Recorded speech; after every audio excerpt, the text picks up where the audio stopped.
मैं सोच रहा था कि किस टॉपिक से हम शुरू करें। बहुत सारे सुझाव थे, मेरे मन में भी थे। अंत में तय हुआ कि कोई ऐसा टॉपिक ले जो बहुत ही बेसिक्स हो, जो हर व्यक्ति के लिए जरूरी हो, जिसका महत्व हो।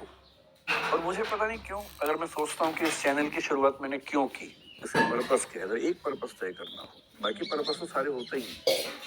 प्रसिद्धि की चाह भी एक पर्पस हो सकता है, इसका सबके मन में होता है, तो मेरे मन में भी होगा ही। लेकिन अगर मैं सोचूं कि इसका दरअसल एक ईमानदार पर्पस क्या है इस चैनल का, तो मुझे लगता है कि मैं अपने कंट्रीब्यूशन के तौर पर यह चाहता हूं कि हमारा समाज सोचने विचारने की प्रक्रिया में बेहतर समाज बने। हम एक सेंटिमेंटल समाज के रूप में ना हो, हम एक इंटेलेक्चुअल समाज भी तो हो। सामाजिक चर्चाओं में, विमर्शों में थोड़ी गहराई हो, चिंतन बेहतर हो। हम अफवाहों से क्यों बहें। इसलिए सोचा कि पहला टॉपिक क्यों ना यही रखें कि सोचा कैसे जाए, फैसले कैसे किए जाए। मैं क्लास में एक कहानी अक्सर सुनाता हूँ पंचतंत्र की, थोड़ा बदल के सुनाता हूँ। पंचतंत्र आप जानते हैं, विष्णु शर्मा का एक कहानी संकलन है प्राचीन काल का।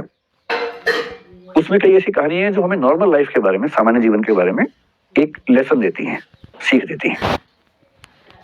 उसमें एक कहानी का नाम था, अगर मुझे ध्यान है, मैं स्कूल में पढ़ता था, उसका नाम था पंडित की बकरी। कहानी थोड़ी सी अलग थी, मैं उसे थोड़ा सा अलग करके आपको सुनाता हूँ ताकि आज के परिवेश में उसका महत्व ज्यादा समझ में आए। कहानी ये है, मैं फिर बता रहा हूँ, कहानी में बदल के सुना रहा हूँ ताकि बाद में कोई हमला ना करे कि नहीं कहानी तो ये थी, बदल कैसे दी। उस कहानी में यह था कि पंडित जी बकरी खरीद के जा रहे हैं, 3 लोगों को लालच है कि बकरी खाएंगे हम। उनको बेवकूफ बनाने के लिए एक ने कहा कि कुत्ता खाने जा रहे हो, एक ने कहा कि आप कौन सा पशु बताया, अरे 3 पशुओं के नाम बोले कि ये खाने जा रहे हो, वो खाने जा रहे हो। उन्हें कंफ्यूजन हो गया कि जरूर कोई बहुरूपी जानवर है, तो छोड़ के भाग गए। मैं इस कहानी को थोड़ा सा मोड़ करके सुनाता हूँ। एक बार एक आदमी एक छोटा सा बछड़ा खरीद के जा रहा था, सुंदर सा, और 3-4 चोरों की नजर पड़ी। उनका मन हुआ कि काश ये बछड़ा हमें मिल जाए, सस्ता मिल जाए, आधे दाम पे या उससे कम पे मिल जाए, तो क्या करें। तो उन्होंने साजिश की।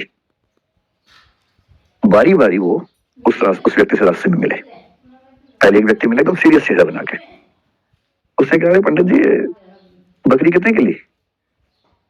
पंडित जी ने कहा, यार ये तो बछड़ा है, बकरी थोड़ा है। तो वो बड़े अच्छे से हंसने लगा, बछड़ा है, अच्छा, इतना कह के मुस्कुराते हुए निकल गया वहां से।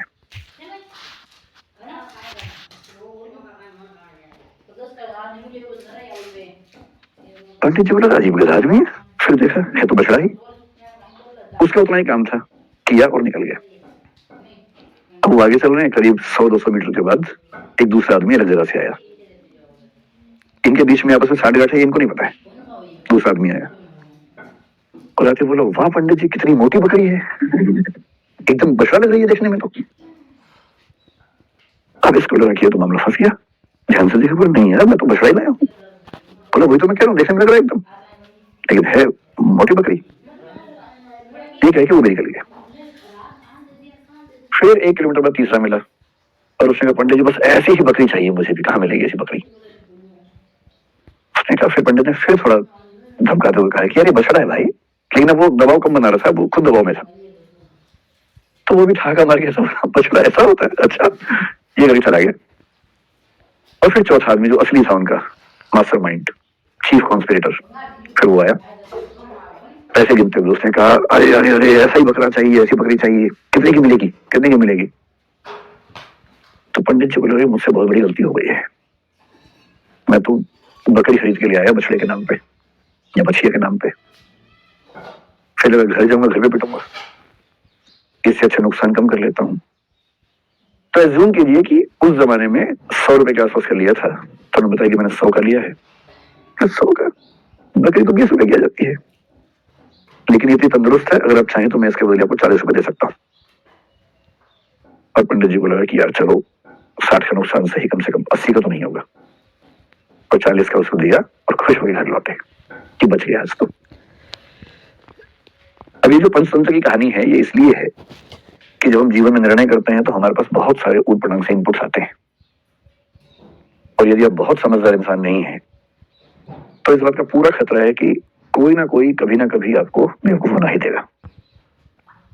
और हम जिस दौर में हैं, हम तो व्हाट्सएप यूनिवर्सिटी के दौर में हैं, सारा ज्ञानी वहां से आता है, सोशल मीडिया। आप लोग मोबाइल फोन के मरीज हो चुके होंगे मेरे ख्याल से, मैं भी